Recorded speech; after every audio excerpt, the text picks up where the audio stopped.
At si Pablo, na tumititig na mabuti sa Sanhedrin, ay nagsabi, "Mga kapatid na lalaki, ako'y nabuhay sa harapan ng Diyos sa buong kabutihan ng buti hanggang sa mga araw na ito."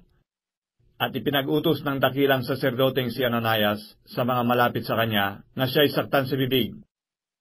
Na magkagayoy, sinabi sa kanya ni Pablo, "Sasaktan ka ng Diyos, ikaw na pinaputing pader, at nakaupo ka baga upang ako'y hatulan mo ayon sa kautusan, at ako'y sinasaktan mo ng laban sa kautusan?" At sinabi na nakatayo sa malapit, "Nilalait mo ang dakilang saserdote ng Diyos?"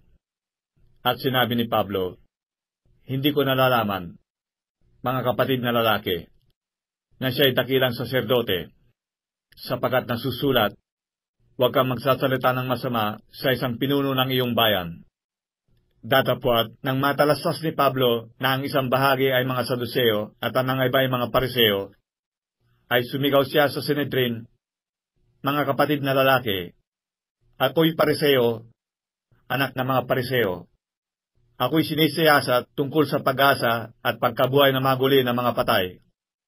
At nang masabi na niya ang gayon, nangyari ang isang pagtatalo sa mga Pariseo at sa mga Saduseo, at nagkabahabahagi ang kapulungan.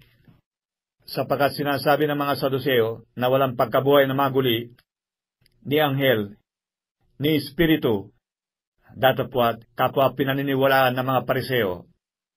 At nagkaroon ng malaking sigawan, at nagsitindig ang ilan sa mga eskriba na kakampi ng mga Pariseo, at nakikipagtalo, na nagsipagsabi, "Wala kami masumpong ang anumang kasalanan sa taong ito, at ano kung siya'y kinakausap man ng isang espiritu o ng isang anghel?"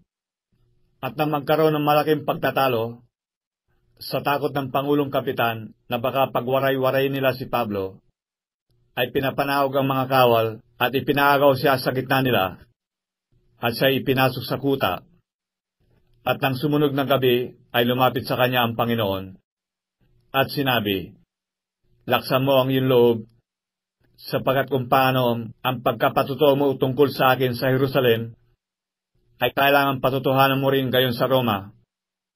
At nang araw na, ay nangagkatipon ang mga Hudyo, at sila'y nangagpanata sa ilalim ng sumpa, na nagsisipagsabi na hindi sila kakain ni iinom man hanggang sa kanilang mapatay si Pablo. At mahigit na 40 ang mga nagsipanumpa ng ganito.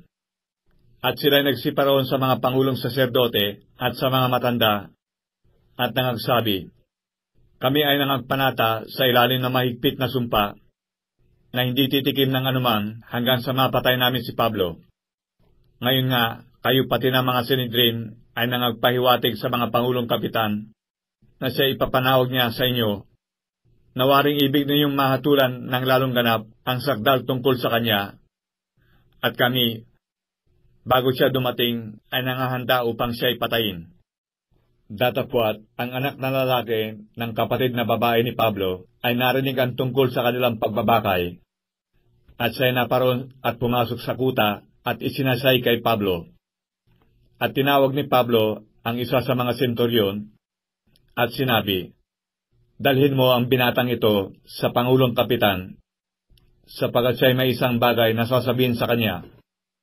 Kaya't siya'y kinuha, at dinala siya sa Pangulong Kapitan, at sinabi, "Tinawag ako ng bilanggong si Pablo, at ipinamanig sa akin dalhin ko sa iyo ang binatang ito, na may isang bagay na sasabihin sa iyo." At tinangnan siya ng Pangulong Kapitan sa kamay, at pagtabi ay lihim na tinanong siya, "Ano yaong sasabihin mo sa akin?" At sinabi niya, "Pinagkasunduan ng mga Hudyo na sa iyo ipamanhik na iyong ipapanaog bukas si Pablo sa Sanhedrin, na waring ikaw ay may sisiya sa ating lalong ganap tungkol sa kanya. Huwag ka nang palamuyot sa kanila, sapagkat binabakayan siya ng mahigpit na 40 katao sa kanila, na nangagsipagpanata sa ilalim ng sumpa, na hindi kakain ni iinom man hanggang sa siya ay kanilang mapatay. At ngayon nangahahanda sila, na naghihintay ng pangako mo." Kaya't pinalis ng Pangulong Kapitan ang binata, na ipinagbilin sa kanya, "Huwag mong sasabihin sa kanino man na ipinahiwatig mo sa akin ang mga bagay na ito." At kanyang tinawag ang 2 sa mga senturyon at sinabi, "Ihanda ninyo ang 200 kawal upang magsiparoon hanggang sa Cesarea, at 70 kabayuhan at 200 sibatan sa 3 oras ng gabi." At pinapaghanda niya sila ng mga hayop upang mapagsakyan kay Pablo, at siya'y maihatid na walang panganib kay Felix na gobernador. At siya'y sumulat ng isang sulat na ganito, "Si Claudio Lysias, sa kagalang-galang na gobernador Felix, bumabati. Ang taong ito'y hinuli ng mga Hudyo, at papatayin na lamang sana nila nang dumalo akong may kasamang mga kawal at siya'y iniligtas ko, nang mapagtanong siya'y isang taga-Roma. At sa pagkaibig kong mapag-unawa ang dahilan kung bakit siya'y kanilang isinakdal, ay ipinanaw ko siya sa kanilang Sanhedrin, na nasumpungan ko na siya'y kanilang isinasakdal sa mga suliranin tungkol sa kanilang kautusan, datapwat walang anumang sakdal laban sa kanya na marapat sa kamatayan o sa tanikala. At nang ipakilala sa akin na may banta laban sa taong yaan, ay ipinadala ko siya agad sa iyo, na aking pinagbilin din sa mga sa kanya'y nangagsasakdal na mga salita sa harapan mo laban sa kanya. Kaya't ang mga kawal, alinsunod sa iniutos sa kanila, ay kinuha si Pablo at dinala siya sa gabi sa Antipatris. Datapwat ng kinabukasan, ay pinabayaan nilang samahan siya ng mga kabayuhan at nangagbalik sa kuta. At sila, nang sila'y magsidating sa Cesarea at maibigay ang sulat sa gobernador, ay iniharap din si Pablo sa harapan niya.